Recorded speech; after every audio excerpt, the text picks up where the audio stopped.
At Mimi's Glam, your beauty is guaranteed. We offer hair and makeup services for all ceremonies. We can also find you at your location. Contact us on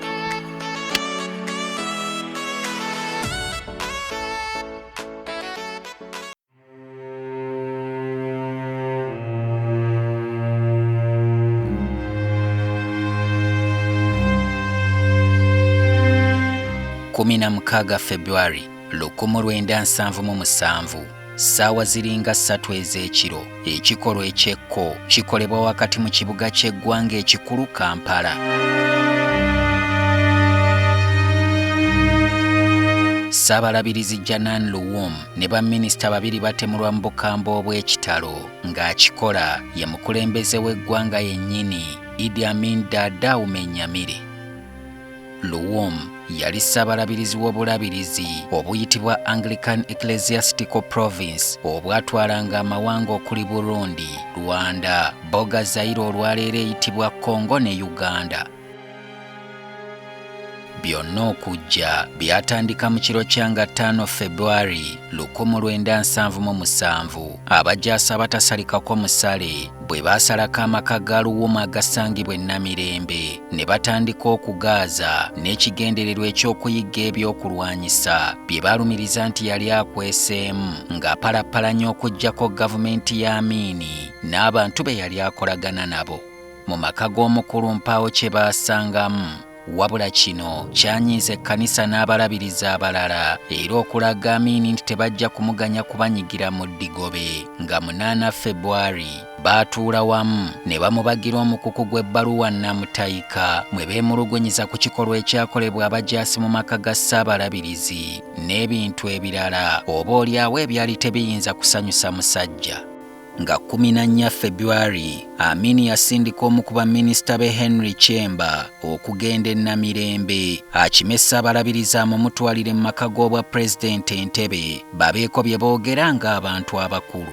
Ti mu nsisinkano eyo, Amin yayogerera nnyo Luwum n'amulangira obunnanfuusi n'enkwe ti era yali amanyi bulungi ku nteekateeka ze ez'okwagala okumutta gattako ebigambo ebirala bingi bye yamukonjera.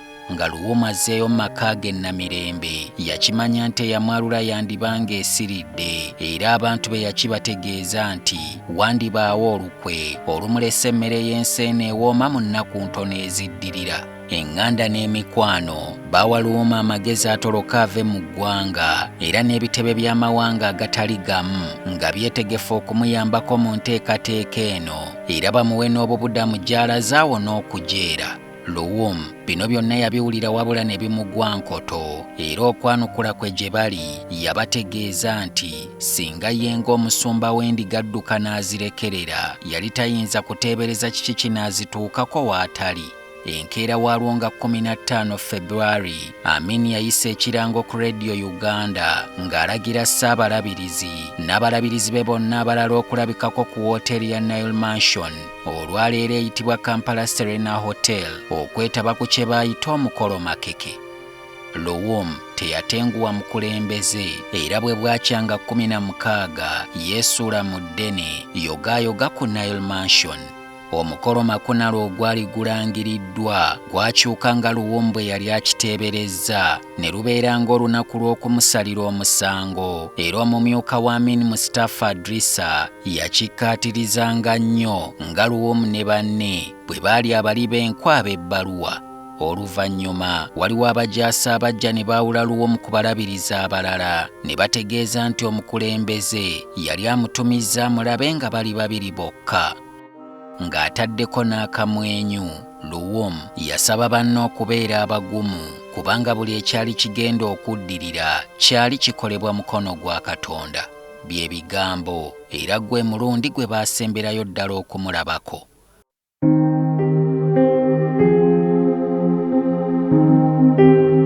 Ng'atuuse eyo byogerwa nti gy'alimiranga na biwoobe ng'atuntuzibwa. Akawungeezi k'olwo baamutwala ku kitebe ky'abambega b'amagye ki State Research Bureau n'aggalirwa mu kamu ku busenge. Wodo Kelolawoko y'omu ku bantu abalaba ku Ssaabalabirizi ng'amaze okuwuttulwawuttulwa era ebyaliwo ne bye yalaba yabiwandiika mu kitabo kye The Dungeons of Nakasero. Ono akasenge ke yalimu anyumya nti baamuggyayo ne bamutwala mu Kalimu Luwum olwo kaabaddemu ne bassaayo baminisita okwali Obothoo Fumbi ne Erinayo Oryema. Mu kitabo kye Okera anyumya nti abasajja Luwum tebaamulabamu nsa, baamwambula ne bamulekera paajama yokka nga kw'otadde okumukuba n'okumusoomooza nti ayite Yesu gw'akulembererako eddiini y'amudduukirire. Empeta ye n'omusaalaba abatuntuzi baabimunyagako. Mu baasinga okukuba n'akulira ekitongole kino Major Farouk Minawa yalimu.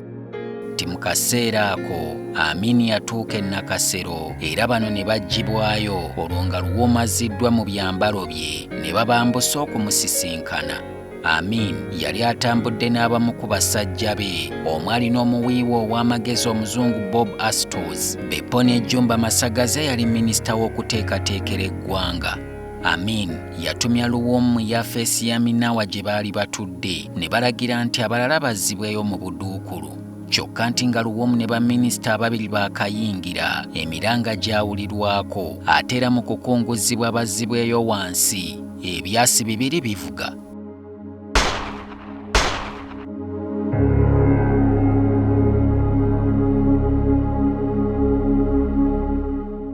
Babalaalikirawo obutoogeranga kye bawulidde mu kaseera ako bwe baba baali bakyayagala obulamu.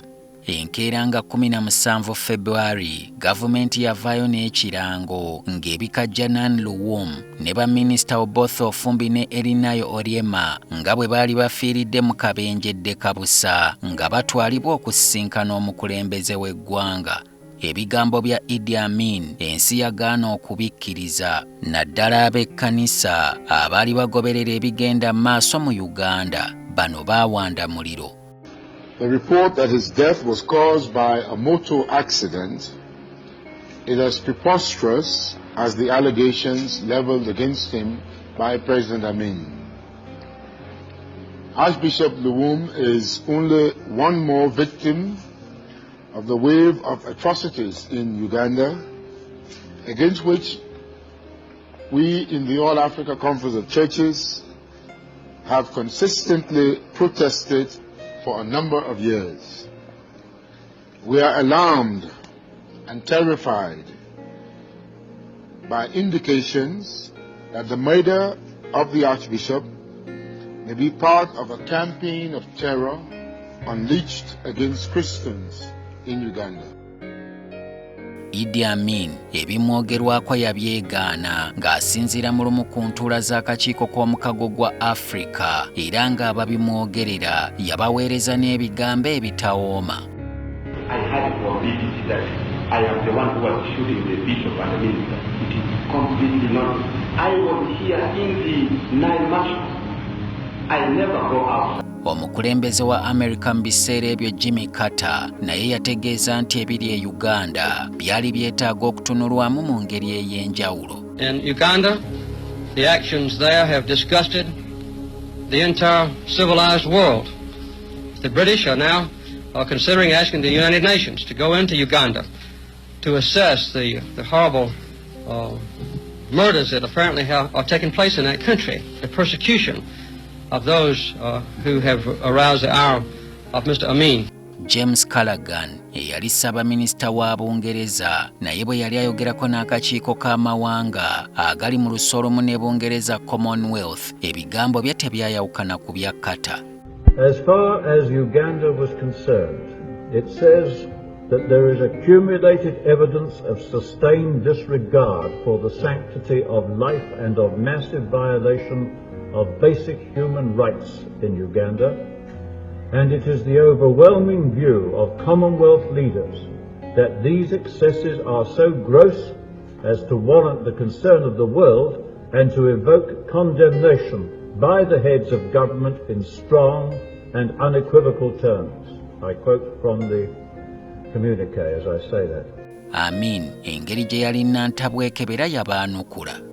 Whatever happened in Uganda, it is a car accident like thousands of people dying in New York, Washington, and all part of United States of America every day.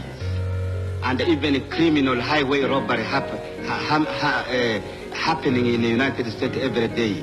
Do you think that it is necessary to send independent commission of inquiry to America to investigate your murder of your head of state, including President Kennedy, and CIA themselves, after being confused by Dr. Kissinger, they quarreled themselves, they dismissed themselves. Some of them now became against the CIA, revealing all the secrecy of the CIA, what they were doing in the world, murdering strong leaders like me, who are in the list to be murdered. Okukakasa ekyatta Luwum be booluganda lwe abatunda omwoyo ng'enkoko emira ensanafu ne beekebejja omulambo gwe ng'abajaasi ba Amin abaali bagukukusizza okugutwala mu disitulikiti y'Ekituufu mu gy'azaalwa baguziike mu kasirise okugulekerera ne bategeeza nti banadde enkeera. Bano baakizuula nti yalina ekiwundu ekinene ku nkoto ekyoleka nti ekyasa ekyamukubwa kyayisibwa mu kamwa ne kifubutukiramu mu bulago. Mu kkanisa y'Omutuukirivu mu disitulikiti ey'Ekituufu abajaasi ba Amin gye baaziika Luwum nga 19 February ku ssaawa nga 9 ez'olweggulo. Nga Luwum bwe yafaalagudde Amin nti akadde konna be yali amukola yali wa kubisasulira. Mu mwaka gwa 1979 amagye g'eggwanga lya Tanzania nga gakwataganye n'obubinja bw'abayeekera abaali batalima kambugu na Idi Amin baalumba Uganda ne basesebbula amagye ge era gye byaggweera ng'onaddukidde mu buwaŋŋanguse gye yabeera okutuusa lwe yafa mu mwaka gwa 2003.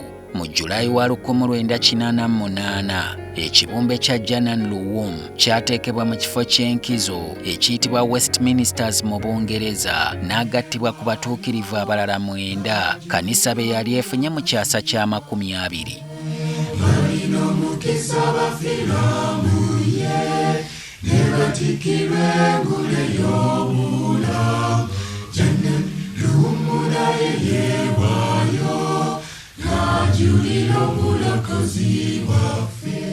Okuva mu 2015 olwanga 16 February lwatongozebwa luba olunaku ensiku ejjukirira Omutuukirivu Janani Luwum ng'omusajja eyayogera amazima n'aganywererako nga ne mu kaseera k'akokufa teyeekyusiza mu kiti nga mbazzi. Nze Solomon Kaweesa.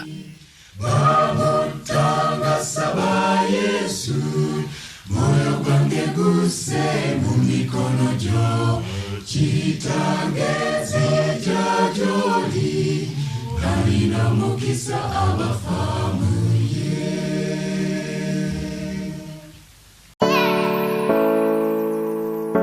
At Mimi's Glam, your beauty is guaranteed. We offer hair and makeup services for all ceremonies. We can also find you at your location. Contact us on